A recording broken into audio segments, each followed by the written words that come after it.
விருச்சிக ராசி நேயர்களுக்கு சனி பயிற்சி 2026 எப்படி இருக்கும்? வாக்கிய பஞ்சாங்கமாக பார்க்கும் பொழுது சனி பகவான் உங்களுக்கு 5ஆம் பாவத்தில் வருகிறார். 5ஆம் பாவம் என்று நமக்கு பேர் புகழ், நம்முடைய பயம், நம்முடைய வாரிசுகள் எல்லாத்தையும் பார்க்கலாம். இது என்ன சொல்லுது? சனி பகவான் 4லேருந்து 5க்கு போகிறதே ரொம்ப பெரிய விஷயம். ரொம்ப பயப்படாதீங்க.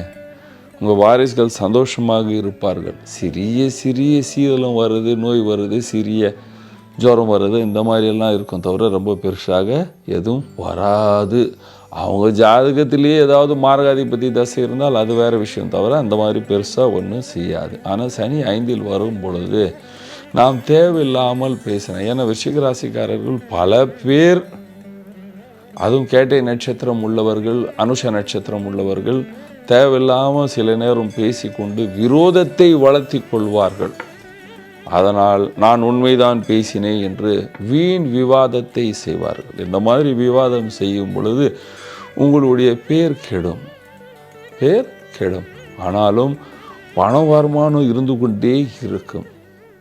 வியாபாரிகளுக்கு நல்ல காலம் என்று சொல்லுவேன். அரசியல்வாதிகளுக்கு ஜூன் மாதத்துக்கு அப்புறம் நல்ல காலம். வியாபாரிகளுக்கு பெரிய லாபம் சொல்லும் பொழுது அதுவும் ஜூன் மாதத்துக்கு அப்புறம் தான் ரொம்ப இருக்கும். நல்லா பார்ப்பீர்கள், சந்தோஷம், தெய்வ யாத்திரை செய்வீர்கள், வீட்டில் சந்தோஷம் இருக்கும், புது புது முயற்சியில் வெற்றி காண்பீர்கள். விருச்சிக ராசி ஆண் பெண்களுக்கு திருமண வாய்ப்புகள் ஜூன் மாதத்துக்கு அப்புறம் உருவாகும் என்று சொல்லுவேன். நீங்கள் ஒரு கலைஞராக இருக்கீங்க, ஆர்டிஸ்டாக இருந்தால் ஜூன் மாதத்துக்கு அப்புறம் நல்ல லாபத்தை பார்ப்பீர்கள், சந்தோஷமாக இருப்பீர்கள். வேலைக்கு செல்கிற ஆண் பெண்களுக்கு எல்லோருக்கும் ஜூலை மாதத்துக்கு அப்புறம் கண்டிப்பாக ஏதாவது ப்ரமோஷனோ பதவி உயர்வு இருக்கின்றது, லாபத்தை பார்ப்பீர்கள். அல்லது உங்களுடைய சம்பளம் ஏறும், இன்க்ரீஸ் ஆகும். பல பேர் வீடை மாற்றுவீங்க, புது வீட்டுக்கு போவீங்க, அல்லது வீட்டில் ஆல்ட்ரேஷன் ரிப்பேர் எல்லாமே கொஞ்சம் இப்பொழுது நடக்கும். உங்கள் வாரிசுகள் நல்லா படிப்பார்கள் என்று சொல்வேன். அல்லது வேலைக்கு செல்றவராக இருந்தால் இப்பொழுது அவங்களுக்குள்ள விவாதம் குறைஞ்சி சந்தோஷமாக இருப்பீர்கள். வீட்டில் இருக்கிற ஆண் பெண் வயதானவர் எல்லோருக்கும் இந்த காலம் சுகமான காலம் என்று சொல்வேன். பல அலைச்சல்கள் குறைஞ்சி வீட்டில் கடன் குறைஞ்சி பணம் வர்றதுக்கு வாய்ப்பு உருவாகுது என்று சொல்லலாம். விவசாயிகளுக்கு நல்ல, நீங்கள் இவ்வளோ நாளாக கஷ்டப்பட்ட காலம் போய் இப்பொழுது நீங்கள் கஷ்ட காலம் நீங்கி ஒரு நல்ல லாபத்தை பார்ப்பீர்கள் என்று சொல்லலாம். என்ன பரிகாரம் செய்யலாம்? பரிகாரம் என்று சொல்லும் பொழுது நீங்கள் நாய்க்கு ஸ்வீட் பிஸ்கெட் வாங்கி போடுங்க. Street dot. வீட்டில் நாய் வளர்க்கக்கூடாது.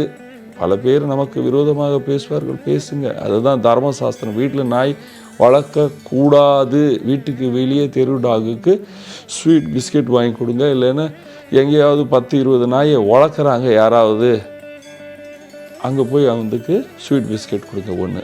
பைரவர் பூஜை பண்ணுங்க. 2. ஞாயிற்றுக்கிழமை பைரவர் கோயில் போயிட்டு அங்கே ஒரு விளக்கை ஏற்றிட்டு வாங்க. சாயந்தரம் 6 மணிக்கு அப்புறம் போய் ஏற்றிட்டு வர வேண்டும். அதுக்கப்புறம் நீங்கள் சனிக்கிழமை சாயந்தரம் சூரியன் அஸ்தமான பெருப்பாடு சுந்தரகாண்டம் படிக்கலாம், கேட்கலாம். 1 hour ஆகும். சில நேரம் 1.15, 1:10 அந்த மாதிரி ஆகும். கேளுங்க, சந்தோஷமாக உட்காந்து கேளுங்க, ஒரு விளக்கை ஏற்றிட்டு கேளுங்க. உங்கள் குடும்பத்தில் இருக்கின்ற சகல பிரச்சனைகள் குறைஞ்சி நீங்கள் சந்தோஷமாக சுகமாக வாழ்வீர்கள். நன்றி, வணக்கம்.